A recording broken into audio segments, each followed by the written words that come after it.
NHL 플레이오프는 동부와 서부 컨퍼런스 결승이 진행 중입니다. 스탠리컵 결승에 진출할 두 팀은 어느 팀이 될까요? 2016 아이스하키 월드 챔피언십 대회가 러시아에서 막을 내렸습니다. 캐나다가 미국과 핀란드를 연파하고 2년 연속 우승을 차지했습니다. 신생팀 대명 킬러 웨일즈 아이스하키단은 창단식을 갖고 공식 출범했는데요. 창단식 현장에서 직접 담아온 이야기를 준비했습니다. 국내 최초, 국내 유일의 아이스하키 팟캐스트 비하인드 넷 45회 시작합니다.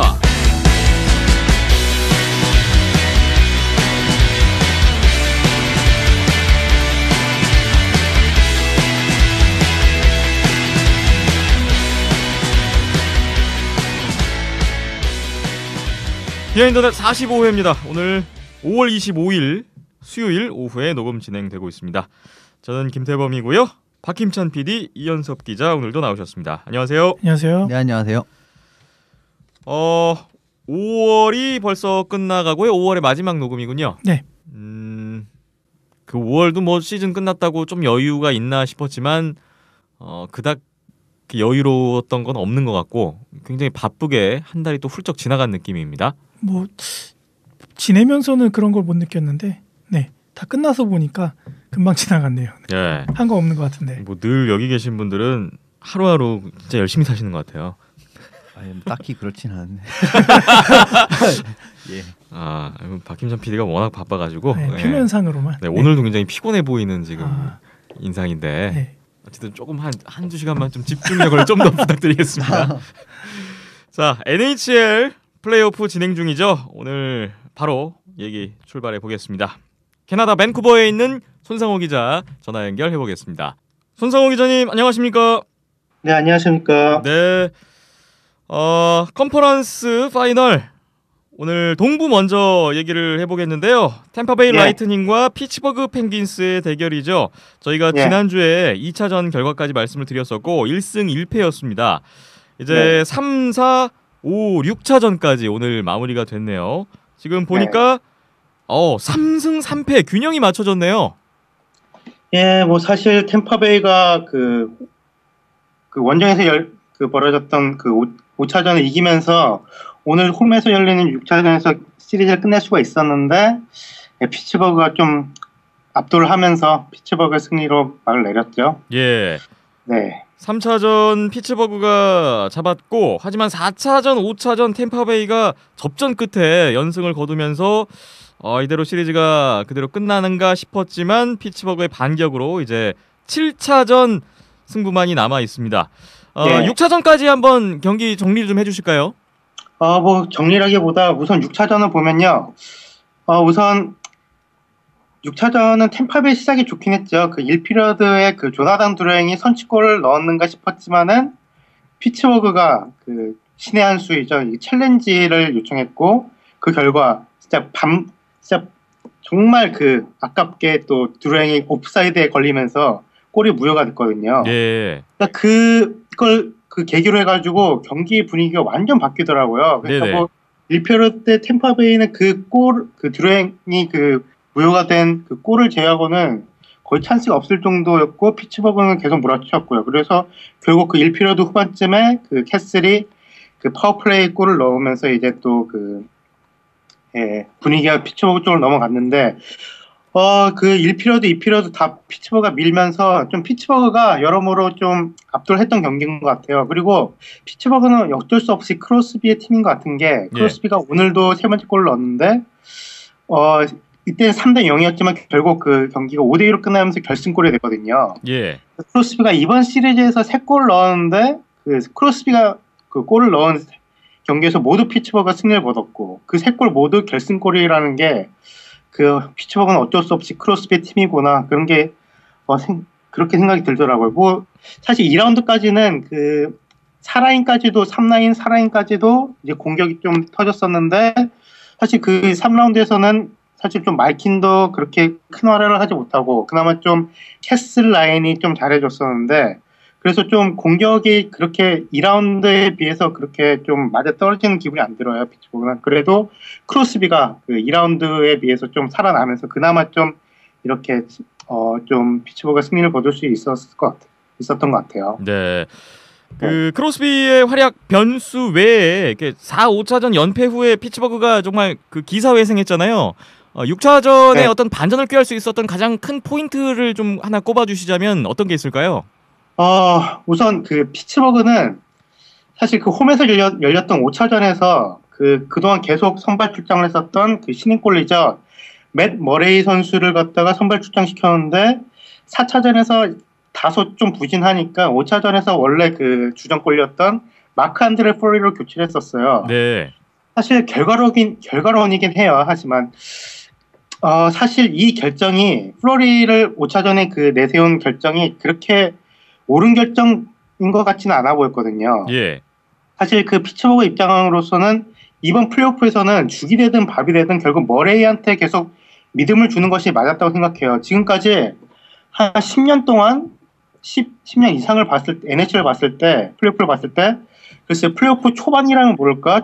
그 플레이오프 2라운드나 3라운드 이렇게 또 중후반에 돼가지고 선발 골리를 한 경기 정도 부진했다고 그 다음 경기에서 골을 교체한 팀이 결국 잘 되는 것을 본 적이 없어요. 저는. 아, 네. 그러니까 게다가 또 플로리 같은 경우는 경험이 많은 골리긴 하지만은 지난 거의 2달 동안 선발 경험이 거의 없었던 골리지 않았습니까? 예.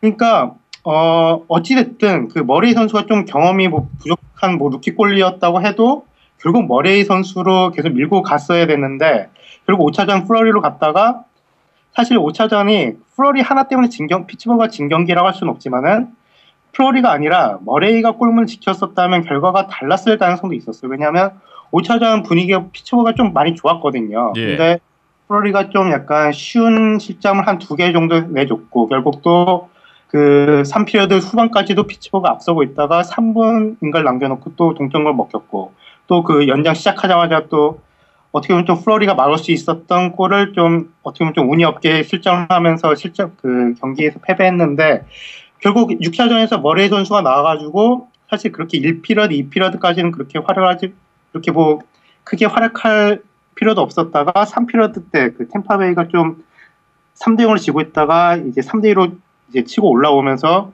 계속해서 그 좀 분위기를 살렸었거든요. 예. 하지만 이 머레이 선수가 또 잘 막아주면서 6차전 승리를 거둘 수가 있었어요. 그래서 결국 어찌됐든 플레이오프 하켓 싸움은 골리 노름인 것 같아요. 진짜 이런 거 보면요. 이 네. 골리 하나 이런 교체로 인해 가지고 또 이렇게 분위기가 바뀌고 그런 걸 보면은 이따가 뭐 세인트루이스에 대해서도 얘기하겠지만은 여러모로 이 골리 싸움이 좀 앞으로도 계속 중요할 것 같고 앞으로 이렇게 뭐 3라운드 이렇게 플레이오프 3라운드 돼서는 골리를 교체하는 일은 사실 없어야 되는 게 맞는 것 같아요. 네. 참 피츠버그의 그 골리에 대한 고민도 좀 느껴지는 대목이고 또 6차전에서 다시 머레이를 택함으로써 또 승리를 가져갔다라는 것도 좀 포인트로 볼 수가 있겠군요.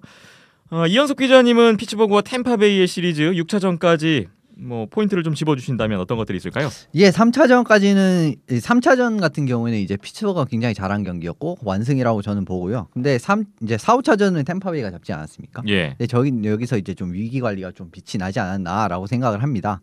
이제 템파베이가 지금 3차전을 지고 난 다음에 2대1로 지고 있는 상황에서 4차전을 맞았는데 4차는 좀 이제 공격적인 플레이를 많이 하더라고요. 이제 전방 압박도 좀 더 활발하게 들어가고 그리고 처음부터 골을 넣고 좀 분위기를 잡아가는 뭐 출발을 하기도 했고요. 그리고 전방 압박에 이은 다음에 그다음 바디 체킹으로 막 확실하게 마무리를 해주면서 좀 심기를 긁었다고 해야 되나요? 좀 예. 그런 느낌도 있었고요. 그래서 승리를 가져갔었죠. 분명 근데 4차전에서 이제 4골을 연속으로 넣고 난 다음에 3골을 연속으로 주면서 좀 위기를 맞은 장면도 있긴 했지만 어쨌든 잘 극복을 해냈고요. 5차전 같은 경우에도 1, 2피리어드를 끝나기 전에 계속 한 골을 실점을 하면서 피리어드가 끝나기 직전에 실점을 하면서 이제 또 지는 게 아닌가 이런 생각을 했지만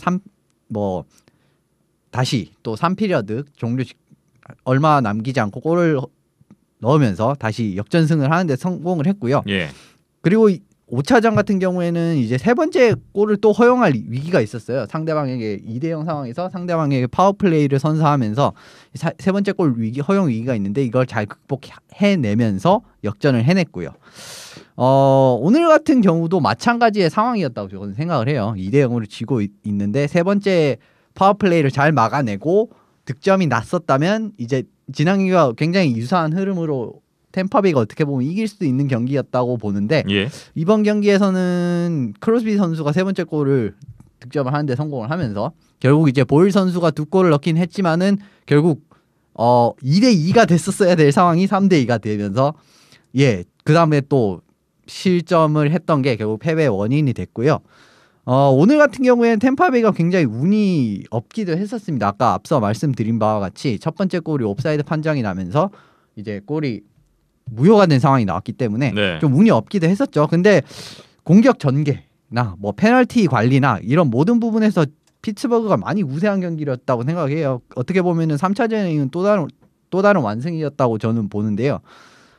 템파 같은 경우는 이번 시리즈에 굉장히 두각되는 부분은 슈팅 수가 많지 않습니다. 굉장히 슈팅 수에서 매경이 밀리는 모습을 보여요. 네. 근데 항상 찬스가 올 때마다 그 찬스를 완벽하게 득점으로 연결을 해내면서 경기 흐름을 잡아온 모습을 보였거든요. 오늘 같은 경우에도 분명히 찬스는 상당히 있었다고 저는 봅니다. 근데 그거를 오늘 같은 경우는 골이 연결이 되지가 않더라고요. 뭐 두 골을 넣긴 했지만 뭐 많이 좀 빗나가는 모습을 보였기 때문에 이 부분을 잘 연결하는 여부가 이제 승패를 가를 것 같고 피츠버그는 사실 오늘 같이만 해주면은 7차전에서 지지는 않을 것 같은데 또 모르죠. 사실 또 이렇게 또 오늘 또 3피리어드에 좀 잠그다가 또 흐름이 좀 넘어가는 모습을 보였기 때문에 네. 템파베이가 만약에 다음 경기에서 오늘 진 경기를 토대로 좀 정비를 잘 해와서 오늘 3피리어드 했던 것처럼 1피리어드 붙였을 때 피츠버그가 제대로 대응을 해내지 못한다면은 또 의외의 결과가 좀 나올 수도 있을 거라고 생각하네요. 우리나라 시각으로 모레 5월 27일 오전 9시에 마지막 7차전이 잡혀 있습니다. 7차전에 대한 전망과 또 관전 포인트 궁금하지 않을 수가 없는데요. 먼저 손 기자님, 네. 7차전 어떻게 예상하세요? 지금까지 히스토리를 보니까 피츠버그가 홈에서 열린 플레이오프 7차전에서 승률이 아주 낮더라고요. 네. 2승 7패예요. 지금 7차전이 피츠버그 홈이에요. 네, 그러니까 2승 7패더라고요. 네. 홈에서 열리는 그 7차전에서 프랜차이즈 그 역사상. 그래서 사실 뭐 역사가 뭐 전부는 아니지만은 어찌됐든 좀 여러모로 좀 불리할 수도 있는데 6차전에서 얻은 상승세를 이어가면 좋은 결과 낼 수 있을 거라고 생각하고 사실 피츠버그가 이번 시리즈 이길 거라고 생각하고 이길 것 같기도 하지만은 사실 템파베이도 저력이 좀 대단한 팀 같아요. 좀 이 존 쿠퍼, 이 템파베이 감독이 좀 여러모로 좀 그렇게 오래된 감독은 아니지만은 좀 뭐랄까요, 좀 저력이 보이는 것 같더라고요. 그래서 여유도 보이고 그래서 이 감독을 위주로 또 이렇게 또 경기를 잘 풀어나가면 템파베이가 또 작년처럼 또 7차전을 원정에서 열린 7차전을 또 승리를 거두면서 결승에 오를 수도 있지 않을까 싶은데 그래도 저는 피츠버그가 여러모로 좀 유리할 것 같아요. 홈에서 열리기도 하고 또 상승세도 이어가고 있고 크로스비도 살아난 모습이고 또 말킨도 1어시스트밖에 하지 못했지만 좋은 모습을 보였고요. 예. 네. 피츠버그가 그 분위기를 7차전까지 이어갈 것이다 라는 말씀이셨고요. 이현숙 기자님은 저는 어떻게 생각하시나요? 저는 시리즈 전부터 말씀드렸듯이 좀 더 템파베이가 결국은 승리를 하지 않을까라고 생각합니다. 역시나 생각의 변화가 없으시네요. 5차전을 잡았던 게 결국은 저는 좀 컸다고 봐요. 이제 아무래도 그 시리즈를 앞서간다는 자체의 이점이 결국은 7차전까지 좀 이어나가지 않을까 싶습니다. 이제 이런 다전제에서는 처음 시리즈를 좀 앞서는 쪽이 훨씬 좀 유리한 느낌이 들긴 들거든요. 네. 물론 뭐 피츠버그가 처음 앞서긴 했지만 이제 좀 더 중요했던 이제 5차전은 템파베이가 잡으면서 오늘 경기를 지긴 했지만 이제 피츠버그가 5차전을 진 내용을 바탕으로 6차전을 완벽하게 보완을 해서 6차전 승리를 거뒀다면 템파베이는 6차전에서 진 걸 바탕으로 7차전에서 이제 게임을 임하는 이제 게임 플랜이라든지 상대방 매치업이라든지 상대방 전력 분석이라든지 이런 부분을 완벽하게 해서 이제 맞춰서 올 거란 말입니다. 근데 이런 부분에서 조금 더 우위가 있지 않나 싶어요. 그래서 저는 템파베이가 역시나 조금 어려운 경기를 할 것 같은데요. 이제 이번 시리즈 내내 보여줬던 것처럼 좀 슈팅슛은 전체적으로 좀 밀리는 약간 어려운 경기를 할 것 같은데 결국은 승자는 템파베이가 될 것 같습니다. 템파베이로서는 6차전의 패배가 오히려 7차전에 대한 좀 더 좋은 어떤 대안과 보관으로 나올 것이다라는 그렇습니다. 부분을 좀 긍정적으로 보셨습니다. 템파베이냐 피츠버그냐 마지막 7차전 결과 아주 흥미롭게 기대를 해보겠습니다. 잠시 후에 서부 컨퍼런스 결승 대진 살펴보겠습니다.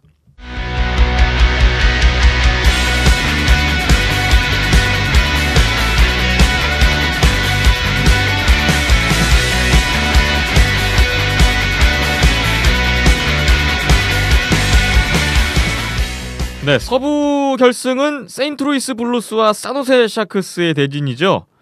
여기도 2차전까지 1승 1패였는데 3차전 산호세가 3대0 승리, 4차전 6대3으로 세인트루이스가 승리, 2승 2패에서 맞은 5차전 6대3 똑같은 스코어로 산호세가 또 서력을 하면서 지금 3승 2패로 산호세가 한 경기 앞서 있는 상황입니다. 6차전, 7차전이 남아있는 상황인데요. 손상호 기자님. 예. 그 손상호 기자님 뭐 들리는 얘기로는 산호세 쪽으로 좀 촉이 왔다. 뭐 이런 얘기가 있던데 이게 무슨 얘기인가요? 뭐 제가 NHL을 한 15년 정도 보고 이제 그러면서 좀 드는 촉이 좀 있더라고요. 그러니까 이제 플레이오프 이제 뭐 한 2차전, 3차전 한 중반 정도 이제 지나가면은 이 팀이 결국 이기겠다 싶을 팀이 결국 한 이기는 경우가 글쎄 한 80% 이상은 되는 것 같아요. 볼 때는. 그 확률이 그 정도 높은데 이렇게 그동안 저주에 이렇게 그러니까 중심에 서셨는지 유일하게 그 저의 그 예상을 빗나간 팀이 NIM인데 네. 지난 2년간 볼 때 그 세노세가 한 3차전 2대1로 이기고 4차전에서도 그 좀 대패를 당했을 때도 저는 세노세가 6차전 안에 이기지 않을까 싶더라고요. 그리고 어제였죠. 그 세인트루이스랑 세노세랑 이제 5차전을 펼치는데 세인트루이스가 사실 2차전 이 피리어드 한 중반까지 앞서고 있었거든요. 네. 그러니까 이제 경기를 보더라도 이상하게 좀 세인트루이스가 이기고 있음에도 불구하고 세인트루이스가 결국 이길 것 같은 생각이 들지가 않더라고요. 그러니까 세노세는 글쎄 지고 있음에도 불구하고 좀 약간 뭔가 맞아 떨어지는 느낌이 들고 있고 약간 좀 운이 없어서 좀 골로 연결되지 않았던 것들이 있었고 그 반면에 세인트루이스는 글쎄 뭔가 좀 약간 루즈한 느낌도 들고 그러더라고요. 그래서 결국 뭐 2피리어드 때 동점 만들고 3피리어드 이제 시작하자마자 세노세 역전시키면서 결국 세노세가 승리를 거뒀는데 네. 글쎄 뭐 이게 사실 뭐 제가 뭐 잘 맞춘다 이걸 말한 게 아니라 산호세랑 세인트루이스랑은 차이점이 좀 있는 것 같아요. 제가 보기에는 5차전이 많은 전문가들이 좀 대등한 경기를 펼쳤다고 하지만 제 생각에는 세노세한테는 있었던 것이 세인트루이스에는 정말 없었던 것 같아요. 그게 뭐냐면은 세인트루이스한테는 뭔가 이 경기를 이겨야 된다는 절박함이 없어 보이더라고요. 네. 그러니까 세인트루이스는 뭔가 처절해 보이는 모습이 안 보이는 것 같았어요. 그러니까 플레이오프 같은 경우는 누가 더 처절하게 플레이를 하느냐에 따라서 승부가 많이 갈린 편인데 세인트루이스는 그런 게 안 보여요. 세인트루이스는 결승을 갈 팀이 아닌 것 같아요. 제가 볼 때. 그러니까 5차전에서도 사실 세인트루이스가 2피리어드 한 중반 정도까지는 포워체킹도 열심히 했고 그랬는데 시간이 갈수록 절박함이 보이지도 않고 특히 1점차 뒤지고 있던 경기 막판에 엠티넷 상황인데도 불구하고 세인트루이스는 진짜 어떻게든 동점을 만들어야 되는 상황인데 어이가 없을 정도로 루즈하더라고요. 플레이가. 그래서 결국 이제 엠티넷 상황에서 2실점을 하면서 3대6을 패했는데 그래서 공격진에서도 사실 세인트루이스 공격진이 그 깊이가 아주 좋은 편인데 제가 볼 땐 트로이 브루어나 루킨 그 로비 파브리 이 두 선수 정도를 빼고는 글쎄 뭔가 플레이오프라는 그 좀 생각이 드는 그런 플레이를 하지 않는 것 같고요. 네. 누구보다 아쉬운 선수는 바로 이 에이스라고 할 수 있는 타라센코인데요. 예. 타라센코가 이번 시리즈 5경기에서 단 1포인트도 올리지 못하고 있어요. 그러니까 포인트를 올리지 못할 뿐더러 찬스를 만들어내는 모습도 적고 수비 진영에서 플레이를 하거나 퍽을 갖고 있지 않을 때 모습도 뭔가 혼자 붕 뜨는 느낌이 들더라고요. 사실 타라센코가 이런 선수가 아니거든요, 사실. 예. 그러니까 사실 그 세노세의 수비수인 그 블라식 선수가 아주 타라센코를 꽁꽁 막고 있음에도 있긴 하지만은 그럼에도 불구하고 좀 타라센코는 좀 이런 걸 좀 이겨낼 수 있는 그런 글쎄 탤런트가 있다고 생각하는데 뭔가 그 세노세의 스피드랑 파워를 겸비한 이런 하키에 뭔가 쫄아 있는 기분이 들더라고요. 타라센코. 네. 그러니까 타라센코뿐만 아니라 뭐 알렉산더 스팅이라든지 이런 좀 축 선수가 좀 많이 좀 위축된 플레이를 하는 것 같고 사실 세인트루이스 수비진도 깊이가 좋은 편인데 우왕좌왕하는 것 같아요. 그러니까 사실 그 넘버원 수비수라고 할 수 있는 알렉스 피에트란젤로 이 선수가 뭐 NHL 뭐 올스타 수비수이고 NHL 정상급 수비수가 될 수 있다는 평가를 받고 있음에도 불구하고 그 LA의 뭐 드류 나우리, 뭐 템파베이의 빅터 헤드맨, 뭐 세노스의 브렌트 번스 이런 선수 레벨로까지는 못 가는 이유가 사실 이런 데서 좀 갈리는 것 같아요. 큰 경기에서 뭔가 딱 터트려줄 수 있는 딱 뭔가가 없는 것 같더라고요. 이런 선수. 그러니까 정말 중요할 때 뭔가 터트려줄 수 있는 이런 선수가 센트루이스에서는 적은 게 좀 흠인 것 같고, 아까 그 피츠버그 얘기할 때도 얘기했지만은 골리 교체를 한 것도 그렇게 잘한 결정은 아닌 것 같아요. 사실 센트루이스가 3차전 패배 이후 4차전에서 제이크 알렌으로 그 선발골을 바꾸면서 4차전 승리를 가져가긴 했지만은 5차전에서 결국 그 패배를 했죠. 사실 제이크 알렌 때문에 진 경기라고 할 수는 없지만은 그 지금까지 계속 잘해왔던 브라이언 엘리엇 이 선수는 시카고의 1라운드, 2라운드에서 댈러스와 이렇게 7차전까지 가는 접전까지 가면서 정말 엘리엇 선수가 이 선수 때문에 이긴 경기가 세인트루이스는 참 많았다고 생각하거든요. 그러니까 어제 5차전 같은 경우도 엘리엇 선수가 출장했었다면 좀 다른 결과가 나오지 않았을까 그런 좀 결과론이긴 하지만은 그런 생각이 들더라고요. 네, 이 시리즈 시작하기 전에 송 기자님이 엘리엇 골리의 활약 여부가 가장 중요한 변수라고 또 짚어주시기도 했던 기억이 나는데, 네, 그렇죠. 엘리엇 골리가 지금 안 나오는 지금 과정에서 결과적으로는 세인트루이스가 지금 벼랑 끝에 몰리게 됐네요. 네, 아까도 말씀드렸지만 이제 3라운드예요. 이제 서부 결승인데 이때까지 와서 그 잘하고 있던 골을 갖다가 뭐 한 경기 정도 부진했다고 교체하는 거는 이건 좀 아닌 것 같다는 생각이 들더라고요. 예. 자, 이현숙 기자님은 이번 시리즈 5차전까지 어떻게 보셨나요?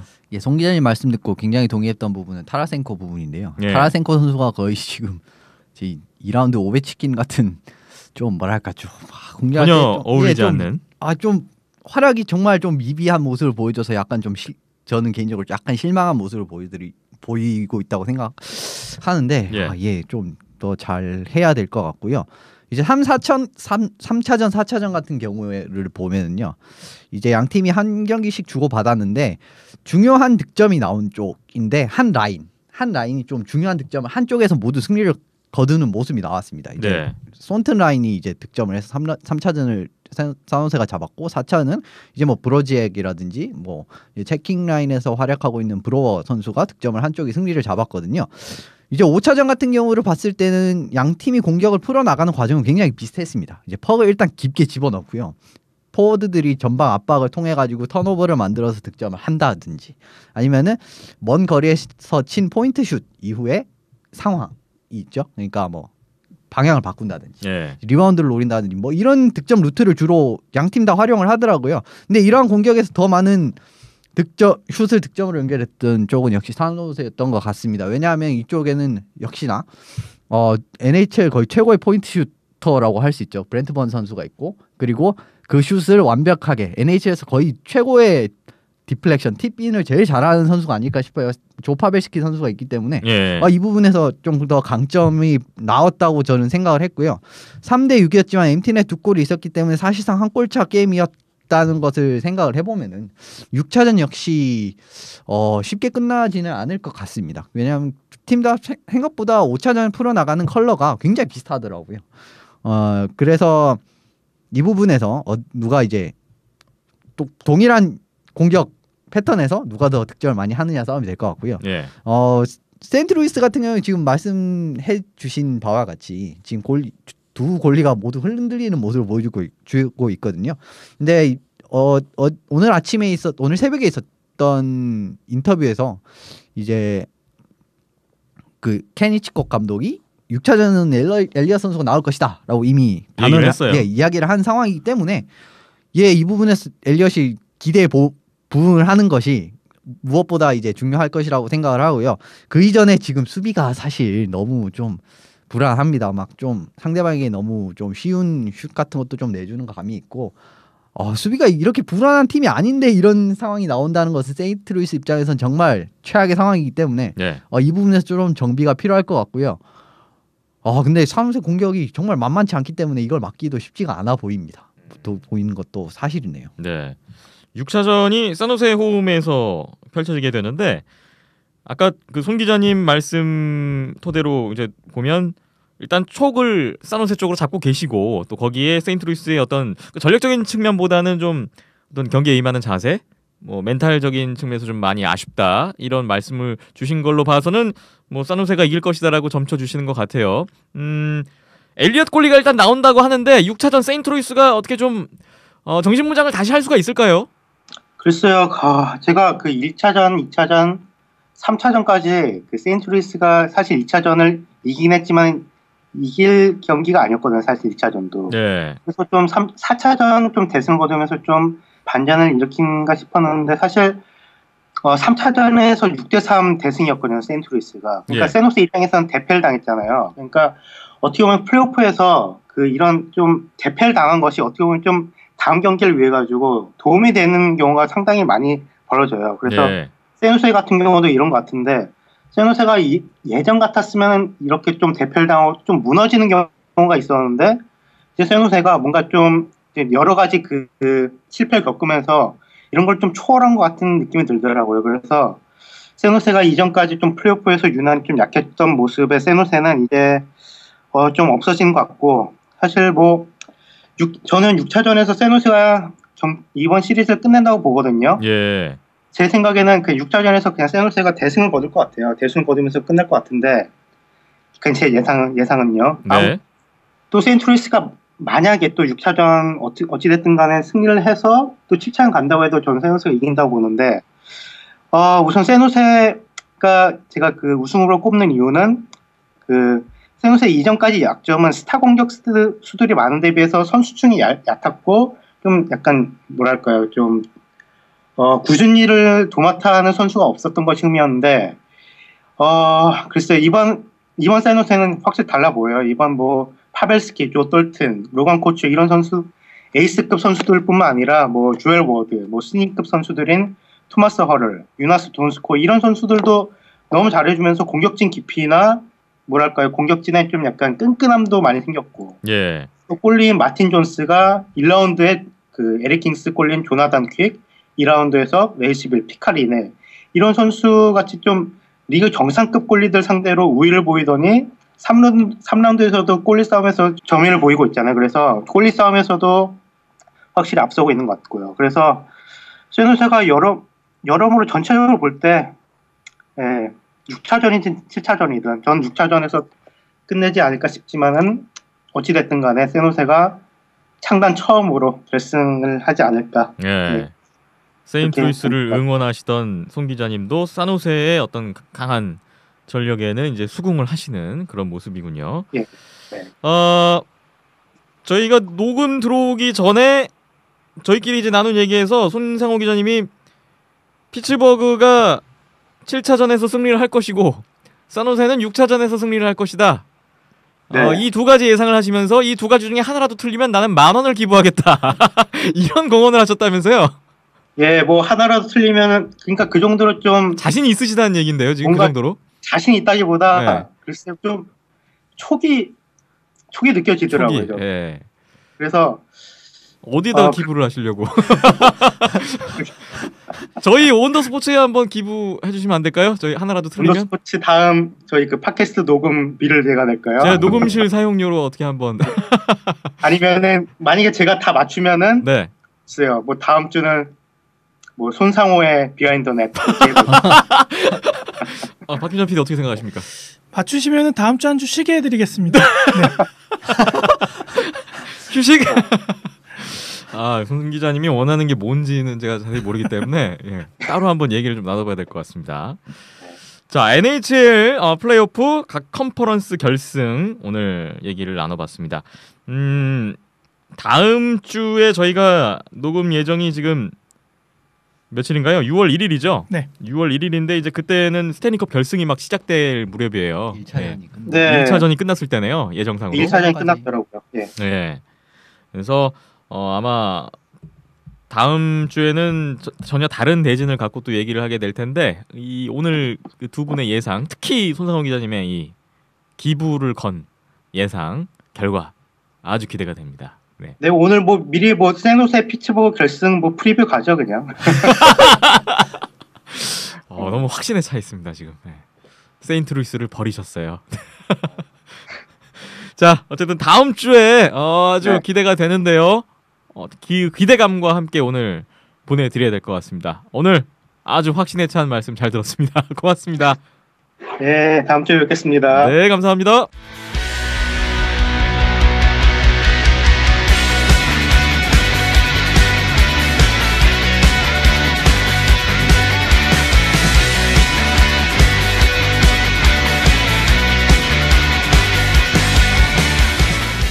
네, 이번에는 2016 아이스하키 월드 챔피언십 대회 소식입니다.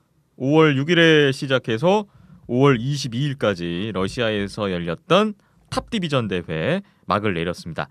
각조 최하위인 8위 차지했던 카자흐스탄, 헝가리가 디비전 1 그룹 A로 강등이 됐고요. 지난 한 주간 8강 토너먼트 이후 일정이 진행이 됐습니다.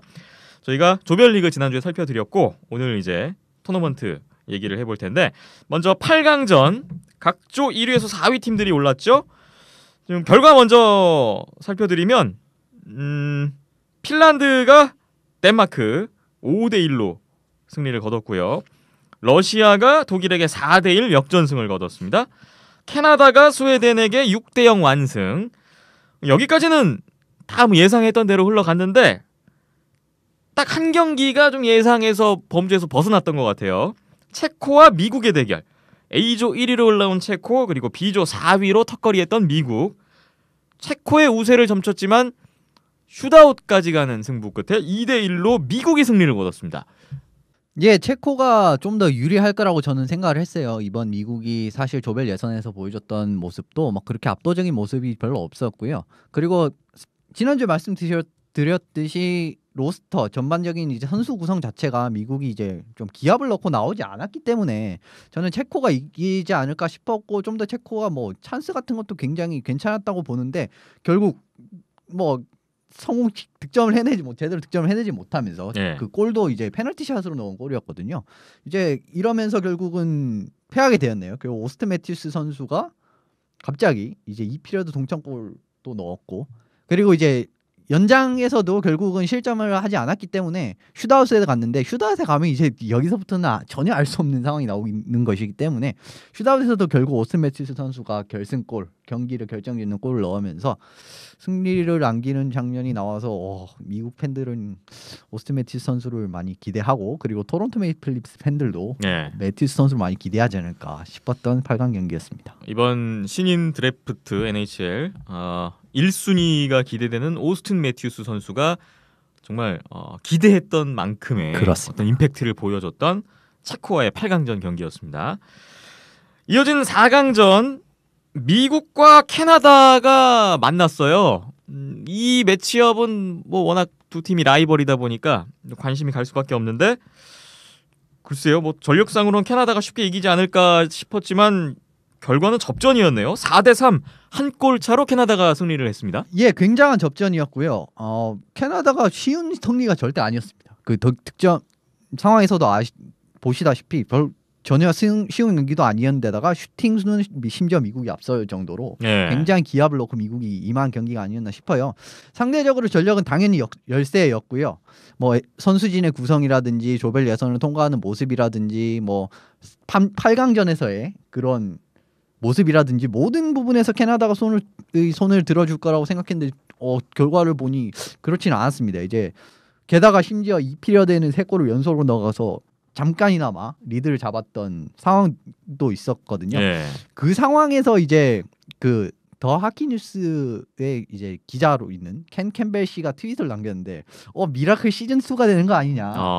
이제 레이크 플래시드의 기적 있지 않습니까? 그 러시아를 이기고 미국이 금메달을 땄었던 그런 시즌 2가 되는 게 아니냐 했는데 결국 캐나다가 파워플레이에서 동점을 만들고 결국 라이언 앨리스 선수의 3피리어드 초반 스트랩샷 결승골로 결국 캐나다가 4대3으로 승리를 거두게 되었는데 여기서도 결국 오스틴 매튜스가 한 골을 또 넣는 장면이 나오긴 했습니다. 네. 그래서 예, 어쨌든 미국은 결국 이 경기에서 이제 북미 라이벌인 캐나다를 넘어서지 못하고 3-4위전으로 내려가게 되었습니다. 그렇습니다. 그리고 또 한 경기 준결승 핀란드와 러시아의 대결. 이 두 팀의 대결이 사실상의 결승전이 될 것이다라고 지난주에 예상들을 해주셨죠. 핀란드가 3대1로 승리를 거두고 결승에 진출했습니다. 좀 의외의 승리였다고 보는데요. 이제 러시아 같은 경우에는 굉장히 전반적인 경기를 잘 풀어나가긴 했습니다. 이제 초반에 러시아가 선제골을 넣기도 했고요. 핀란드를 굉장히 잘 묶어냈습니다. 이제 슈팅도 굉장히 핀란드가 별로 쏘지 못했거든요. 예. 이제 그래서 승리를 가져가는 게 아닌가 했어요. 드디어 러시아 결승 가나 이랬는데 이 피리어드 파워플레이 상황에서 연속골을 갑자기 허용을 하더니 이제 핀란드 골리 주전 골리가 미코 코스키넨 선수입니다. 근데 이 선수가 지금 스카 상트페테르부르크 이제 KHL 최고 명문 구단 중 하나에 뛰고 있는 선수거든요. 네. 거의 KHL 최고의 골리 중에 한 명인데 이 선수가 계속 이제 찬스마다 계속 선방을 하고 그것도 하나의 이제 핀란드가 승리를 가져간 원인이기도 하지만 이제 득점 상황을 굉장히 러시아가 많이 잡았어요. 뭐 3대1 역습 상황도 있었고 뭐 굉장히 많은 상황이 있었는데 너무 완벽하게 골을 넣으려고 하는 모습이 보였어요. 네. 3대1 상황에서도 이제 그냥 슛을 쏘면 좀 더 좋은 결과가 나올 것 같은 상황에서도 더 완벽하게 패스로 해서 뭐 오픈넷에서 그냥 집어넣겠다는 뭐 이런 걸 너무 많이 보여주더라고요. 근데 이게 결국 다 득점으로 연결됐는데 실패를 했기 때문에 예. 결국 3대1이라는 뭐 개최국 입장에서는 굉장히 아쉬운 결과고 핀란드 입장에서는 또다시 러시아를 이제 소치 올림픽에 이어서 잡아내면서 이제 러시아 킬러가 되는 게 아닌가라는 모습을 보여줬던 경기가 아닌가 싶습니다. 러시아가 멤버 보강이 가장 뚜렷했고 그만큼 우승 후보라고 점쳐졌던 팀이었는데 참 홈팀 러시아가 핀란드에게 잡히면서 결승 진출을 하지 못하는 결과가 됐습니다.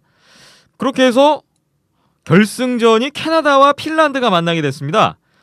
사실 조별리그 때 두 팀이 그 마지막 경기에서 1, 2위를 다퉜던 경기가 있었고요. 당시에 4대0으로 핀란드가 승리를 하면서 조 1위를 차지했었죠. 그런데 결승전 결과는 좀 달랐습니다. 2대0 코너 맥데이비 선수의 선제골이 결승골이 되면서 2대0으로 캐나다가 핀란드를 꺾는 이것도 조금 의외의 결과가 나왔다고 볼 수가 있겠어요. 예, 핀란드가 여기까지 오면은 이제 사실 이제 결승을 금메달 노려볼만 하죠, 당연히. 네. 근데 올해 핀란드 이 결승전이 양 팀에게 좀 의미가 있는 결승전인 게 뭐냐고 하면은 핀란드가 이번 월드 챔피언십 우승을 하면은 언더 18, 언더 20, A팀까지 같은 연도에 전부 금메달을 따는 완전 이제 핀란드의 시대가 오는 거죠. 트리플 크라운이죠. 네. 이제 이런 상황을 맞을 수가 있었고 반면에 캐나다는 아무도 기대를 하지 않았습니다. 심지어 경기 중에 해설자들도 캐나다가 이 정도 할 줄 몰랐다라는 평을 했었습니다. 예. 그런데 이런 팀으로 대회 2연패를 노리는 이제 다시 왕좌 자리를 캐나다는 하키는 우리의 게임이다라고 외치는 것과 같은 이런 모습을 보여주는 경기였는데요. 러시아전과 마찬가지의 경기가 나왔다고 저는 생각을 해요. 캐나다가 전반적으로 굉장히 압도적인 모습을 보였습니다. 이제 근데 캐나다가 정말 이제 이게 승리의 원인이기도 저는 하다고 보는 승리의 원인은 하나라고 보는데 예. 물론 텔버 선수가 셧아웃을 거두면서 완벽한 모습을 보여주면서 잘 하긴 했습니다. 하지만 핀란드의 정말 폭발적인 라인 이번 토너먼트에 어떻게 보면은 이제 시파치오프 라인 다음으로 폭발적인 모습을 보여줬던 알렉산드르 바르코프, 유시오키넨, 파트릭 라인의 라인 이 라인을 캐나다의 3라인인 샤이플레이, 스톤, 오라일리가 정말 완벽하게 봉쇄를 했던 점이 해서 공격당한 공격을 하지 못한 상황을 만들었다는 게 가장 큰 원인이지 않은가 싶어요. 예. 경기는 결국 한 골차 승부였습니다. 근데 이 한 골차 승부에서 가장 중요하게 득점을 할 수 있는 선수들이 침묵을 하면서 결국은 핀란드는 눈물을 삼켜야만 했고요. 근데 결국 이 경기에서 가장 눈에 띄었던 선수는 역시 미코 코스키넨 선수가 아니었나 싶습니다. 이 선수가 캐나다의 맹공을 정말 완벽하게 32세이브를 하면서 정말 완벽하게 막아냈는데 단 한 골을 막지 못해서 두 번째 골은 엔티넷이었기 때문에 그거는 이제 사실상 빼야 된다고 보고요. 예. 결국은 핀란드는 우승 직전에서 결국 네 모든 3개 메달 전부 금메달로 장식하는 데는 실패해야만 했습니다. 그렇습니다. 캐나다가 2년 연속 탑 디비전 우승을 차지했네요. 그 대한 아이스하키 협회 김정민 팀장의 기사에 의하면 이번 대회 결과로 코너 맥데이빗 선수가 특별한 또 기록이 하나 달성이 됐더라고요.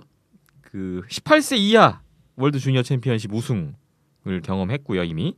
그리고 20세 이하 월드 주니어 챔피언십에서도 우승을 했고 이번에 이제 성인 대표팀에서도 월드 챔피언십 금메달을 걸면서 18세, 20세 성인 세계 선수권에서 모두 우승을 차지한 역대 최연소 선수로 기록이 됐다고 합니다. 19세 4개월. 예. 이게 아이스하키 역사상 최연소의 기록이라고 하네요. 또 그만큼 또 맥데비 선수는 결승에서 또 결승골의 주인공이 됐기도 했기 때문에 더 아주 의미가 큰 그림이 나왔다고 볼 수가 있겠습니다. 대회 첫 번째 골이 결승골이었어요. 정말 그렇네요. 좀 어시스트만 있었고 심했었죠. 골은 없었는데 좀 그 예전 2016 올림픽 크로스비 같은 약간 그런 느낌이 나는데. 스타성이 있군요. 예. 스타죠 이미. 슈퍼스타가 됐죠. 네. 예. 그리고 맥데이빗 선수 이외에도 캐나다에 또 좀 더 눈여겨볼 이제 업적을 세운 선수가 있습니다. 코리 페리 선수, 주장 코리 페리 선수도 예. 이제 트리플 골드 클럽에 가입을 했죠. 트리플 골드 클럽이라는 건 어떤 건가요? 그렇습니다. 트리플 골드 클럽이라고 하면은 올림픽 금메달, 예. 그리고 월드 챔피언십 금메달, 그리고 스탠리컵 3개를 모두 가지고 있는 선수. 있죠. 2007년에 스탠리컵 우승을 했고요. 올림픽 골드는 밴쿠버와 소치 올림픽 모두 2개를 가지고 있고, 그리고 월드 챔피언십은 이번에 해서 트리플 골드 클럽에 이름을 올렸습니다. 누릴 거는 다 누린 정말 선수로서 그렇습니다. 이만한 영광은 없죠. 그렇네요. 자, 캐나다가 아주 의미 깊은 그런 결과들을 만들어냈다는 얘기를 좀 나눠봤고요. 참 캐나다도 그렇고 이번에 미국도 그렇고 그 북미 두 팀이 예상했던 것보다는 좀 더 높은 순위, 더 좋은 결과를 낳은 것 같아요. 북미 두 팀이 정말 어떻게 보면 정말 분전하고 선전을 했죠. 사실 뭐 미국 같은 경우에는 결국 메달권에 들지는 못했지만 그래도 4강까지 드는데 성공을 하면서 성과를 보였고요. 선수 구성 부분에서 사실 캐나다와 미국이 약점이 정말 많았습니다. 캐나다 같은 경우에는 제대로 된 골리가 없었고요. 작년과 같은 포워드진도 아니었고요. 수비진에서도 빅네임이 없었습니다. 그런데도 캐나다는 정말 역시 깊이 엄청나죠. 선수진의 깊이로 완벽한 깊이를 보이면서 우승을 했고요. 그리고 미국 같은 경우에도 마찬가지로 스타 플레이어들이 전혀 참여하지 않았고 이제 플레이오프 끝나서 합류한 선수들도 뭐 브록 넬슨 정도, 뭐 셰이 선수나 수비수 셰이 선수나 브록 넬슨 정도 그 정도라고 보고 골리도 킨케이드 선수는 뉴저지 데이비스의 백업 골리를 맡고 있는 선수입니다. 주전 골리도 아닌 선수가 나왔었는데요. 그리고 조별 예선에게 독일에게 발목을 잡히는 모습도 보였고 했는데 존 하인스 감독이 정말 좀 이런 좀 어느 정도의 선수만 있어도 팀워크로 확실히 극복을 할 수 있는 뉴저지에서도 그런 모습을 보여줬는데 미국 선수단을 이끌면서도 그런 모습을 보여주면서 캐나다도 사실 잡을 뻔하지 않았습니까? 이런 모습을 보여줘서 미국도 성과가 있는 것 같고요. 캐나다 같은 경우에는 핀란드 조별에서 예선에서 완패를 하긴 했지만은 결국 이제 결승전 가장 중요한 무대인 결승전에서 그 문제의 해답을 찾았죠. 상대방의 완벽한 라인을 막고 그리고 우리가 득점에 성공을 해서 승리를 하고 수비골리의 특급 선수는 앞서 말씀드린 바와 같이 없었는데 조직력이나 전반적으로 굉장히 탄탄한 모습을 보였기 때문에 우승을 하지 않았나 싶습니다. 그리고 결승에서 참 패하해서 아쉬움으로 끝난 핀란드인데요. 핀란드가 참 그 구전 전승을 달리다가 마지막 결승에서 패했어요. 말씀 주신 대로 트리플 크라운까지는 가지 못했는데 그래도 이번 대회 또 준우승을 차지하면서 최근에 이 핀란드 하키가 대단하구나라는 걸 또 한 번 느낄 수 있는 대회가 아니었나 싶어요. 모두 금메달을 이제 다 장식하는 데는 2016년 토너먼트를 다 금메달 장식하는 데는 실패했지만은 그래도 핀란드의 약진이 정말 눈에 띄긴 합니다. 이 중심에 있는 선수는 그 전에 핀란드 전력을 좀 짚어드리면은 그 프리뷰에서도 좀 말씀드렸다시피 정말 NHL 괜찮은 NHL 선수들도 굉장히 많이 합류를 했었고요. 전력 자체도 탄탄했었습니다. 그리고 언더 20에서 활약했던 선수들도 많이 참여를 했었거든요. 근데 이 중에서 가장 눈에 띈 선수 역시 라인네 선수가 아닌가 싶어요. 패트릭 라인네. 그렇습니다. 대회 골 랭킹이 공동 1위 이제 구스타프 니퀴스트 선수와 스웨덴 선수와 공동 1위를 달렸고요. 예. 팀 내 득점도 1위를 하면서 월드 챔피언십 최우수 공격수에 선정된과 동시에 MVP를 수상했습니다. 대회 MVP를 수상했어요. 그렇습니다. 거의 이런 어린 나이에 준우승 팀에서 MVP가 나왔네요. 그렇습니다. 이런 어린 나이에 정말 엄청난 업적을 남겼다고 저는 생각을 하고요. 드래프트 1위에 대한 가능성 역시 이 대회에서 정말 이제 내비쳤던 대회가 아닌가 싶습니다. 예. 상위 3번째 1픽, 2픽, 3픽을 가진 지명권을 가진 팀에서 이제 우리는 좀 스코링 윙어가 필요한데 이런 팀들에게 정말 안성맞춤의 선택이 되지 않을까 싶어요. 그래서 제가 봤을 때는 위니펙이 지금 굉장히 눈독을 들이고 있을 것 같은데 네. 근데 위니펙에는 이 라인의 선수를 완벽하게 막았던 샤이플리 선수가 있는 팀이거든요. 그래서 이 선수들이 NHL에서는 동료로 만나게 될지 정말 기대가 되네요. 서로에게 좋은 결과가 될 수도 있겠네요.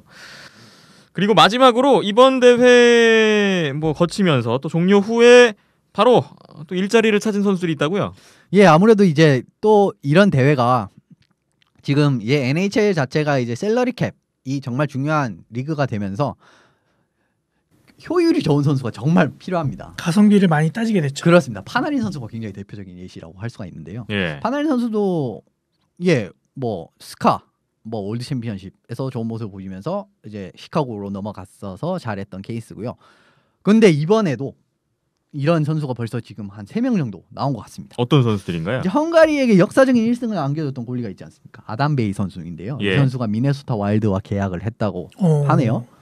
그래서 북미 무대를 밟을 것 같은데 당장 제 생각에는 NHL 백업을 맡을지 아닐지는 모르겠는데 이제 AHL 골리로 갈 수도 있으니까요. 어쨌든 이런 기회를 잡았다는 입장에서 이 선수에겐 정말 행운이 아닌가 싶고요. 이 선수를 내년에 우리가 세계 선수권에서 만날 겁니까? 가능성이 굉장히 크죠.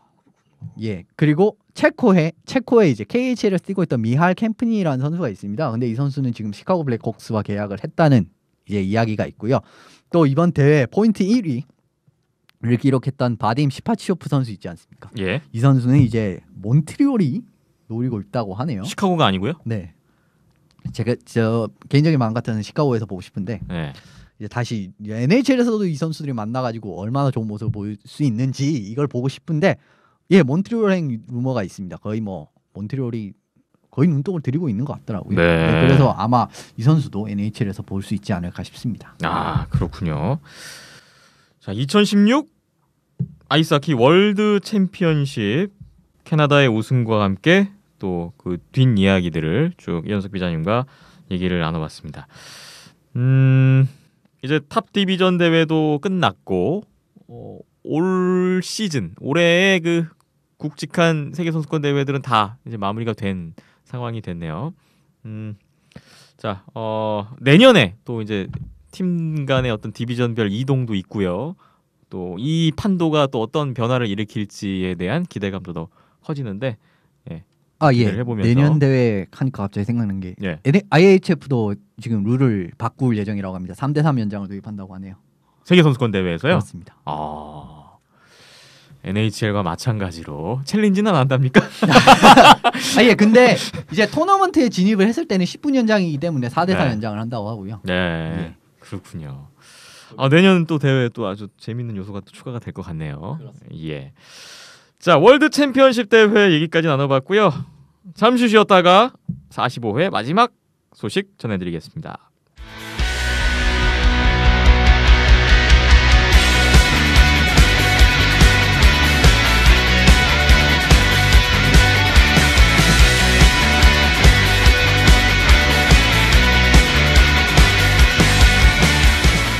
비하인드넷 45회 함께하고 계시고요. 오늘 마지막 소식입니다. 대명 킬러 웨일즈, 국내 아이스하키의 세 번째 구단이 생겼죠. 네. 대명 킬러 웨일즈 아이스하키단이 지난 월요일에 23일 월요일에 창단식을 갖고 공식 출범했습니다. 경기도 일산에 있는 엠블 호텔에서 창단식이 열렸고 뭐 구단 관계자들 또 많은 아이스하키인들이 또 참석을 해서 축하를 해줬고요. 네, 기자분들도 많이 오셨습니다. 예, 뭐 선수 소개도 하고 공식적으로 이제 대명 구단이 첫 선을 보이는 그런 행사였습니다. 박힘찬 PD가 여기 또 현장에 다녀오셨죠? 네, 다녀왔습니다. 네, 오늘 그 현장에서 또 보고 듣고 담아온 소식들을 좀 풀어놓을 텐데요. 먼저 이날 우리가 좀 가장 궁금해했던 것 중에 하나가 과연 대명에 어떤 선수들이 포함될 것인가였는데 지난번 트라이아웃을 통해서 일단 대부분의 선수가 공개되긴 했지만 그 이외의 선수들 누가 대명에 합류할 것인가에 대해서는 공식적인 발표가 나지 않았었거든요. 네, 일단 트라이아웃 합격자 발표는 지난번에 나서 대부분 이제 팬분들은 알고 계실 것 같고요. 대신에 이제 꼴리가 이제 추후 발표 이렇게 표기만 돼 있었고 공개가 안 됐었죠. 예. 그래서 이날 창단식 때 처음 공개가 됐었는데 엄현승 꼴리하고 이창민 꼴리가 선발이 됐었고요. 그리고 이제 추가적으로 그 하이원에서 오연호 선수가 이적을 해왔고 네. 그리고 대명상무를 전역한 선수들이었죠. 김범진 선수, 오광식 선수, 이동민 선수 이렇게 합류를 하게 되면서 지금 한 18명 정도 선수단을 갖춘 모습이었습니다. 김범진 선수가 저희 지난 1주년 특집 때 출연하셨잖아요. 네, 4명으로. 네, 그것도 주장으로 그렇죠. 자리를 잡으셨군요. 일반이라고 본인을 소개했던 김범진 선수가. 이동구 선수와는 이제 다시 또 상대 편으로서 네. 마주하게 됐네요. 김범진 선수가 이력이 좀 재밌어졌어요. 지금 보니까 그 대학 졸업 후에 이제 실업팀 입단 과정을 보면 지금 모든 팀들을 다 거치고 있어요. 네. 2시즌씩 하이원에서도 했죠, 한라에서도 했죠, 대명 상무에서도 했죠. 이제 대명으로 네. 또 공교롭게도 다 2시즌씩 2시즌씩 네, 이제 했었고. 대명에서 또 2시즌을 하시겠죠. 더 오래 해야죠. 네. 네. 김범진 선수가 또 그렇게 됐고요. 그리고 뭐 말씀 주신 대로 오연호 선수의 이적도 눈에 띄고, 네. 네, 대명 상무 선수들 그리고 엄현승 꼴리, 이창민 꼴리까지 18명의 일단 선수 구성이 됐습니다. 그 이후에 또 추가 선수 보강이 있을 것 같은데요. 좀 어떤 그림을 그릴 수 있을까요? 네, 일단은 지금 안양알라 선수들이 계속 이제 재계약 협상 중이라고 하는데 아마 이 부분에서 뭐 이탈하는 선수가 생기게 된다면은 아마 대명에서도 눈독을 들일 수 있을 것 같고요. 그리고 뭐 용병이 이제 8월달에 선발을 해야죠. 외국인 선수. 네, 예. 외국인 이적 시장이 8월달부터 열리게 된다고 하니까 뭐 그때 뭐 추가적으로 3명의 용병 선수를 영입을 하게 될 것 같고 아마 뭐 골리 1명, 공격수 2명 정도로 예상이 되는데 일단은 뚜껑을 그때 가서 한번 열어보는 걸로 해야 될 것 같고 예. 일단은 시즌 중반부까지는 이렇게 운영을 하다가 아마 이제 대학생들, 대학 선수들이 졸업하는 시기가 되는 게 아마 이제 아시아리그 시즌 중반부 때가 될 것 같은데 이때 한 번 더 졸업 선수들을 보강하는 시기가 있을 것 같고요. 네, 일단은 그렇게 좀 그림이 그려지네요. 한 5명 정도 뭐 더 추가 예상을 좀 해보는 상황인데 지금까지 이 로스터를 봤을 때 여기 계신 두 분은 어떻게들 보고 계신지 궁금해요. 어떤 전력이라든지 어떤 구성적인 측면에서. 뭐 이날 기자회견 때도 한번 말씀이 나와서 이따가 뭐 한번 소개를 시켜드리겠지만 뭐 저희가 봤을 때도 당장 아시아리그에서 이 선수들로 성적을 뭐 내서 우승을 하고 이렇게까지는 현실적으로는 바라보기는 힘들 것 같고요. 네.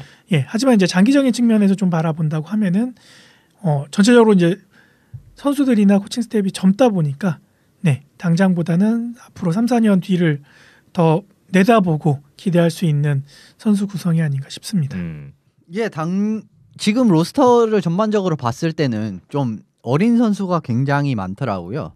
그래서 제 생각에는 당장에 저도 똑같은 생각인데 당장에 굉장한 성적이 나오기는 좀 힘들죠. 사실 아시아리그 레벨에서 어떻게 보면은 어린 선수들은 아직 뛰지도 않은 선수들이 많고 아직 검증이 안 된 단계에서 엄청난 성과가 나올 것 같지는 네. 않거든요. 세 팀 중에서는 30대 선수들 비중이 제일 적고요. 그렇습니다.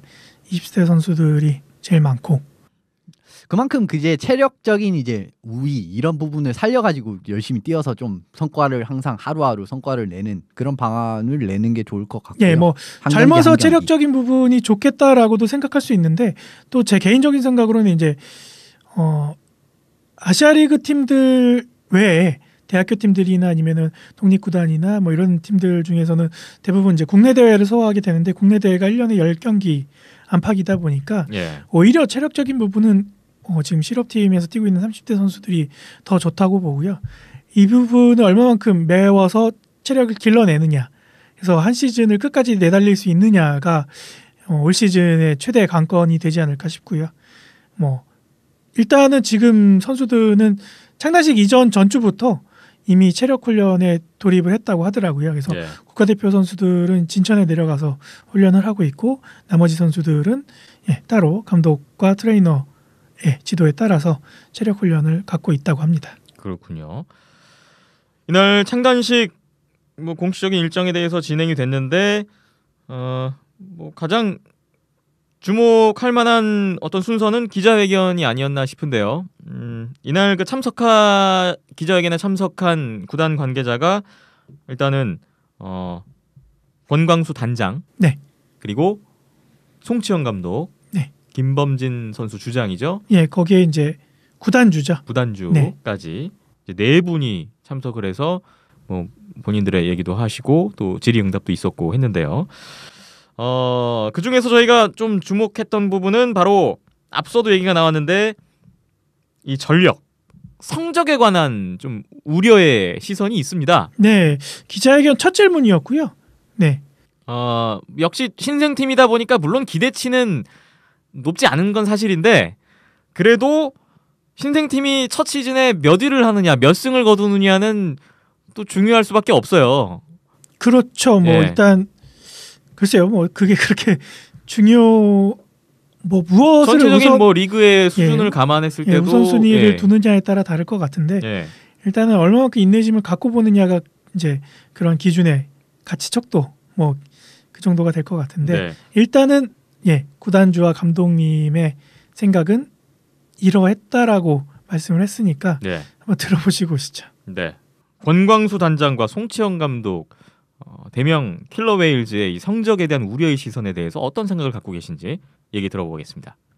지금 우리 대명 킬러웨일 팀 선수들 층도 젊고요. 저도 지금 뭐 감독으로 위치에 있지만 되게 젊은 편이고요. 뭐 성적을 내려고 우린 젊은 패기와 열정을 뭐 당연히 100%는 충실할 거지만 지금 뭐 밖에서 분명히 많은 얘기도 많이 들어오고요. 우리 성적을 못 낼 거라는 말도 있고 하지만 지금 우리 선수들은 지금부터 훈련을 시작해가 여름 내내 체력 훈련과 그리고 저만의 스타일, 그 터프하고 더티한 악기를 꼭 제가 신선한 아이스 악기에 붐을 일으키도록 열심히 할 거고요. 꼭 대명 킬러웨일 스타일을 꼭 기대해 주시고 많이 응원해 주시면 감사하겠습니다. 단장을 맡고 있는 권광수라고 합니다. 여러분들이 예측하다시피 아마 향후 1년 내에 우리가 과연 상당히 좋은 성적을 낼 수 있겠느냐에 대한 부분에 대해서는 저희도 상위권의 실적을 내기는 어려울 수 있다라고 생각을 합니다. 하지만 중장기적인 관점에서 저희가 차근차근 기초부터 쌓겠다라는 생각, 그리고 선수들 하나하나를 잘 키워내야 되겠다라는 생각을 가지고 하고 있기 때문에 보다 좀 먼 시선을 가지고 합니다. 다만 조심스럽게 예측을 우리가 한다면 그래도 우리가 출범 첫 해부터 나름대로 의미 있는 실적을 낼 수 있게끔 나름대로는 비장의 카드를 준비하고 있다, 이렇게 그 정도 선에서 기대하고 계시면 될 것 같습니다. 네, 대명 킬러 웨일즈의 권광수 단장, 송치현 감독의 얘기를 듣고 왔습니다. 일단은 공통적인 거는 좀 시간을 갖고 봐달라, 뭐 이런 얘기가 아닌가 싶어요. 풀이하면 뭐 결국엔 네. 그렇게 갈 수밖에 없죠. 당장은 뭐 큰 기대는 아닌 것 같고요. 그래도 이제 뭐 모든 신생팀들이 공통적으로 갖고 있는 속성 중에 하나일 텐데 젊음과 패기, 열정과 도전 네. 뭐 이런 게 키워드가 항상 내포하고 있다 보니까 감독님이나 단장님도 그 부분을 좀 더 강조해 주신 것 같고요. 네. 개인적으로는 단장님이 말씀해 주셨던 히든 카드가 뭔지, 비장의 히든 카드. 네, 비장의 무기가 뭔지 좀 빨리 좀 공개가 그게 정말 됐으면은 궁금하네요. 네, 바람이 뭘까요? 있고요. 글쎄요, 뭐 용병 카드 중에 좀 네임밸류가 높은 선수 내지는 뭐 경우의 수가 2개밖에 없죠 사실. 네, 그 정도 네, 저는 그거 예측이 되는데. 아니면은 뭐 좀 국내 의외의 빅네임이 한 명 추가된다든지. 네, 그렇죠. 그 정도밖에 없지 않나요? 예, 저희가 생상할 수 있는 거는 그 정도까지고, 네, 좀 더 시간이 흐르면은 뭐 나오겠죠. 네. 뭐 어찌 됐든 대명 킬러 웨일즈가 다음 아시아 리그 시즌에 참여를 해서 어떤 그 성적을 낼 것인지에 대한 거는 많은 분들의 관심사가 될 것 같고, 또 전체적인 그 리그 수준을 고려했을 때 어떻게 녹아들 것인가는 중요한 관전 포인트가 될 것 같아요. 네. 자, 그리고 앞으로의 그 선수 수급을 바탕으로 해서 어떤 계획, 뭐 다음 시즌까지도 지금 아직 시간이 좀 남아 있고요. 또 외국인 선수 같은 경우에는 거의 뭐 시즌 개막 임박해서 지금 합류할 것 같은데, 저 앞으로의 남은 시간을 어떻게 활용하고 진행을 할 것인지에 대한 부분도 관심이 모아지고 있습니다. 이 부분에 대한 내용도 좀 얘기가 나왔다고요? 네, 뭐 그 부분 포함해서 선수단의 이제 중심을 잡고 있는 김범진 선수가 이야기를 좀 했었는데요. 예. 그래서 뭐 기자들 질문이 아무래도 이제 좀 아이스하키가 이렇게 널리 알려진 종목이 아니다 보니까 기자회견에서 기자들의 질문이 그렇게 많지는 않았었고요. 그 부분은 이제 채우기 위해서 그 진행하시던 분께서 질문을 대신 던져 주셨는데, 하나는 이제 선수 수급에 관련된 내용이었는데, 이 부분을 의외로 주장 선수한테 그걸 물어봐가지고 이거 왜 물어보지 뭐 이런 생각도 했었는데, 네. 뭐 그런 부분하고 그다음에 이제 지금 선발된 창단 멤버로서 소개가 됐던 선수들 중에서 어떤 선수들이 주목할 만한가라는 질문이 있었는데, 그 부분에 대한 답변을 김범진 주장 선수가 답변을 했습니다. 한번 들어보시고 오시죠. 사실 아이스하키가 저변이 없어서 그 좋은 선수들을 수급하는 데 좀 어려움을 많이 겪고 있는데, 뭐 대학에서 지금 4학년 졸업하는 선수들도 좋은 선수들 많이 있다고 들었고 저도 보고 있습니다. 그래서 그 내년에 좋은 선수를 많이 뽑아서 좋은 경기력을 보여줄 수 있을 거라고 생각합니다. 그리고 올해 또한 저희 젊은 선수들 다 함께 같이 힘 합쳐서 하면 그 플레이오프 진출도 무난하게 할 수 있을 것 같고, 많은 응원 부탁드립니다. 감사합니다. 저희 모두 다 주요 선수들이고요. 다 이제 가능성, 잠재력 있는 선수들이고, 그거를 발휘할 기회들이 많이 없었는데, 뭐 박태환 선수도 그 대학 시절에 주목을 많이 받던 선수고 부상으로 인해서 많이 출전을 못했었던 게 좀 저도 개인적으로 많이 아쉬웠었는데, 이번 저희 창단을 통해서 뭐 충분히 자기의 그동안 못했던 것을 발휘할 수 있는 기회가 될 수 있을 거라고 생각합니다. 그리고 뭐 엄현승 선수도 그 군 전역 이후에 이제 다시 기회를 얻게 됐는데, 뭐 충분히 예전에 한국 간판 골리로서 충분히 보여줬었는데, 이번에도 꼭 좋은 모습 보여줄 수 있을 거라고 생각합니다. 주장 김범진 선수의 얘기였는데요. 주장다운 발언이라고 저는 생각이 드네요. 항상 나오는 답변 모범답안. 레파토리라서 네. 주장은 무난했습니다. 주장은 뭐 모든 선수를 챙겨야죠. 네. 그렇죠. 네. 김범진 선수의 얘기였습니다. 이날 대명 구단을 소개하는 내용이 또 줄을 이뤘죠. 네. 먼저 이 킬러 웨일즈, 대명 킬러 웨일즈입니다. 이 킬러 웨일즈가 왜 킬러 웨일즈인가에 대한 소개가 있었어요. 글쎄요, 보통 저희 K리그를 보면은 뭐 구단명에 이제 동물 이름이 많이 들어가죠. 예. 뭐 울산 현대 호랑이 축구단.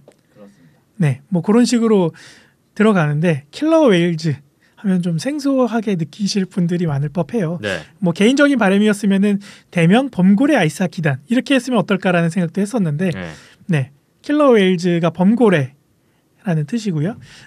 범고래가 고래들 종류들 중에서는 이제 집단 생활을 하는 동물들 고래들 가운데서 이제 가장 빠르고 뭔가 똑똑하고 조직적이고 뭐 그런 종이라고 알려져 있다고 하더라고요. 네. 네, 그래서 이제 킬러 웨일즈라는 단어를 택했던 것 같고요. 그런 범고래와 같은 어떤 이미지를 팀에 한번 녹여보자라는 그런 그런 의미겠죠? 생각이었겠죠. 네. 네. 어떤 조직력, 그다음에 어떤 빠르고 뭐 예, 강력하고 터프하고 네. 예, 이런 어떤 맹수의 느낌? 예. 네. 그래서 뭐 앞서 기자회견 때도 감독님이 말씀하셨지만 터프하고 더리한 네. 아이스하키를 지향한다고 하셨기 때문에 그런 이미지와 좀 잘 부합될 수 있는 캐릭터인 것 같고요. 그래서 이제 로고도 대명 로고도 이제 그 고래 꼬리를 형상화한 모양으로 로고를 심볼을 만들었고 네. 그다음에 엠블럼도 범고래를 캐릭터에서 심어놨던 모습이었고 네. 유니폼도 일단은 홈 경기 유니폼은 이제 레드 앤 화이트로 해서 이제 대명 그룹 컬러를 입혔다고 하더라고요. 대명의 그 기본 컬러가 레드, 네. 빨강색이죠. 네, 그렇게 나왔다고 하고 그다음에 이제 어웨이 유니폼이 이제 블랙 앤 화이트인데 요거는 이제 범고래에서 범고래의 색상을 네, 색상을 따와서 그렇게 만들었다고 하는데 예쁩니까? 제가 봤을 때는 그냥 단도직입적으로 물어봅니다. 예쁩니까? 제가 봤을 때는 약간 밋밋하지 않나 그런 생각도 좀 들었는데 네. 이제 이 이미지 사진들을 이제 보셨던 분들의 이야기를 들어보면은 대체적으로 좀 산뜻하고 이쁘다라는 의견들이 좀 있어서 네. 제가 시각이 좀 나쁘구나 뭐 그런 생각도 좀 했고요. 네. 네. 그래서 킬러 웨일즈에 대한 의미 소개, 그 유니폼, 로고, 엠블럼까지 또 모두 공개가 됐고 네. 선을 보였던 자리였습니다. 얘기를 들어보니까 지금도 이미 뭐 지상 훈련을 한창 진행하고 있다고요? 네, 체력 훈련 열심히 하고 있고요. 아마 그 얼음 위에서 아이스 타임을 갖는 거는 6월 중순 이후에 6월 말 가까이 가면서 그때부터 아마 인천에서 하지 않을까 그렇게 예정이 됐다고 하더라고요. 예. 자, 안양알라, 하이원 그리고 대명 킬러 웨일즈까지 이 세 팀이 이제 대한민국을 대표해서 아시아 리그에 2016-2017 시즌부터 참가를 하게 되겠습니다. 새로운 출발이니만큼 뭐 시간은 분명히 필요한데 뭐 많은 분들 기대를 하고 있고요. 또 응원이 있을 거고 뭐 이제 시작이니까 하나하나 좀 만들어가는 모습을 기대하면 좋을 것 같네요. 예, 전체적으로 팀 구성원들도 그렇고 팀 자체가 젊음이라는 키워드를 대표하는 그런 팀이다 보니까 좀 더 새롭고 창의적인 경기 플레이와 그다음에 경기를 즐길 수 있는 그런 이벤트 요소들이 많이 나올 수 있었으면 하는 좀 기대감도 있고 바람도 있었습니다. 네, 함께 기대감을 가져보면서 저희도 뭐 응원을 보내도록 하겠습니다. 비하인드넷 45회 오늘 준비한 소식은 여기까지가 되겠네요. 마지막으로 한 가지 안내를 드릴 게 있는데 이 박힘찬 PD가 중심이 된 얘기인데요. 요즘에 동양 이글스에서 뭐를 하고 있다면서요? 아, 네. 지금 동양 이글스 근황을 알려드리자면은 네. 일단은 어떻게 보면 2기라고 할 수 있겠죠. 지난 시즌에 이어서 새로운 선수들을 선발을 해서 같이 운동을 시작해서 이미 훈련들을 갖고 있는데 지금 선수가 대략 한 15명, 16명 요 안팎이라고 하더라고요. 많이 빠져나갔어요. 네, 많이 빠져나갔죠. 일단 뭐 상무 지원한 선수들도 있고 그다음에 친생팀 대명으로 이제 이적을 한 선수들도 있고 하다 보니까 좀 선수 구성원이 많이 바뀌어 있는 상황이었는데 보니까 방준호 코치 같은 경우에는 이번에 플레인 코치로 훈련에 참여를 하고 있더라고요. 네. 근데 이제 문제는 지금 이창민 골리가 나가게 되면서 지금 이승엽 골리 혼자 남아 있는데 그래서 이제 반 농담 삼아 골리가 혼자 있으면 훈련이 심심하지 않느냐 해서 내가 나가보는 건 어떨까 뭐 이런 식으로 반 농담 삼아 했는데 지금 아이스하키 동호회에서 골리로 활동하고 있는 본인이 네, 박힘찬 지금 PD가 8년 추파를 던졌군요. 네. 추파를 던졌는데 네. 그거를 진짜 받아들이시더라고요. 그래서 네, 감독님도요. 네, 흔쾌히 나와서 같이 하면 좋지 뭐 이런 식으로 말씀들을 해주셔서 네. 네, 뭐 저도 운동 삼아 그리고 경험 삼아 또 선수들과의 친목 삼아 그렇게 이글스 입단은 아니죠? 아 그렇죠. 네. 제가 거기 낄 자리는 아닐 거고요. 네. 그렇게 이제 훈련을 도우미 삼아 나가고 있는데 재밌더라고요. 힘들고. 그 이승엽 골리와 지금 마주보고 네, 이틀 정도 같이 하고 있는 먼저 건가요? 한번 해봤는데 네. 주말에 몸져 누웠었습니다. 네. 다르던가요? 동호회 수준과는 다르겠죠? 천차만별이고요. 네. 정말 다르고. 네. 하지만 그래도 이제 좀 선수들과 많이 친해지고 또 실업팀 선수들이 이렇게 안에서는 이런 이야기들이 오고 가고 있구나. 그리고 이렇게 훈련들을 하고 있구나를 정말 가까이 초밀접하게 지켜볼 수가 있어서 또 제가 이제 직업이 항상 카메라를 들고 뭐 그런 이야기들을 담는 일이다 보니까 아니나 다를까 거기에서도 좀 직업병이 도져서 네. 좀 그런 이야기들을 좀 담아 볼까라는 생각이 있어서 요거를 뭐 한 주 한 주 이렇게 이야기를 같이 팬분들과 공유를 해보면 어떨까라는 생각이 들어서 이렇게 지금 근황 소식을 전하고 있습니다. 그러니까 네. 뭐 같이 훈련을 하고 있는 와중에 네. 그 안에서 동양 이글스에 관련한 뭔가를 좀 이야기를 또 만들어 보려는 지금 계획인 것 같아요. 네, 새 얼굴들도 많고요. 그리고 뭐 아시아 리그를 나가진 않지만 그래도 실업팀으로서 갖고 있는 어려움이나 애환이나 아니면 또 새롭게 국내 이번 시즌 대회를 준비하고 있는 과정이나 이런 이야기거리들이 많이 있어서 그런 부분을 한번 같이 살펴보는 건 어떨까 싶어서 준비를 네. 하고 있고 다음 주부터 벌써? 예, 바로 다음 주입니까? 아니 네. 지금 계속 한참 운동하고 있으니까 네. 다음 주부터 한번 그 이야기들을 꺼내보면 어떨까 싶고요. 네.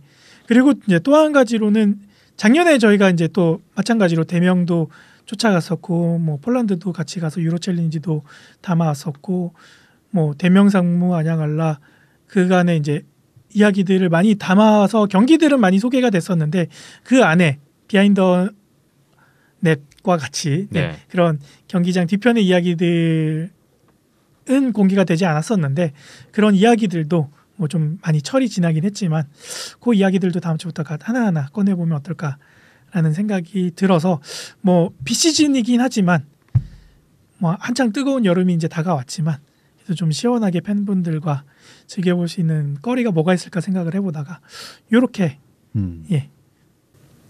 같이 즐겨보는 건 어떨까 생각이 좀 들었습니다. 네. 동양 이글스 팬분들 또 동양 이글스의 근황 소식에 대해서 궁금해하시는 분들에게는 아주 좋은 기회가 될 것 같고요. 또 공식 경기가 많지 않다 보니까 그렇죠. 동양 이글스를 볼 수 있는 기회가 별로 없어요. 1년에 10번 안팎이기 때문에 없어도 너무 없습니다, 진짜. 뭐 경기가 일수로 너무 없어요. 따지면은 뭐 거의 뭐 2주 아니면은 2주 안팎으로 그냥 2주 정도 보고 끝나고 마니까. 하지만 그렇다고 해서 선수들이 그 2주를 앞두고 그러면 그 앞에 며칠 운동하고 준비하겠네 그런 건 이렇게 아니고. 생각할 법도 한데 실은 그게 아니거든요. 1년 내내 준비해서 그 0경기를 뛰기 위해서 1년 내내 준비를 하는 건데 그거는 좀 잘 사람들이 모르다 보니까 그런 부분에 좀 더 포커스가 맞춰지게 되더라고요. 네, 좀 더 드러나지 않았던 그런 많은 이야기들이 이번 기회를 통해서 좀 수면 위로 나왔으면 하는 바람을 가져보면서 기다려 보겠습니다. 네, 다음 주부터 공개하겠습니다. 네. 많은 관심을 또 부탁드리겠습니다. 온더스포츠.tv 온더스포츠 홈페이지고요. 페이스북, 유튜브, 팟빵, 아이튠스, 네이버 스포츠 라디오, TV캐스트 항상 말씀드리죠. 여기에 경기 영상 또 많은 정보가 있으니까 많은 방문과 성원을 부탁드리겠습니다. 45회 마무리하겠습니다. 박힘찬 PD, 이현석 기자 오늘 두 분 고생 많이 하셨습니다. 고생했습니다. 네, 고생했습니다. 네, 저는 김태범이었고요. 이만 물러가겠습니다. 함께해 주신 여러분 고맙습니다.